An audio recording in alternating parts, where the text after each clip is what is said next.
Palagi mong tatandaan, hindi paraiso ang mundo.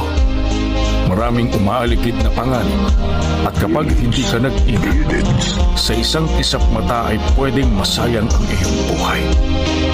Huwag mo itong kakalimutan hanggang sa iyong pagtanda kung hangad mong magkaroon ng payapa at tahimik na buhay.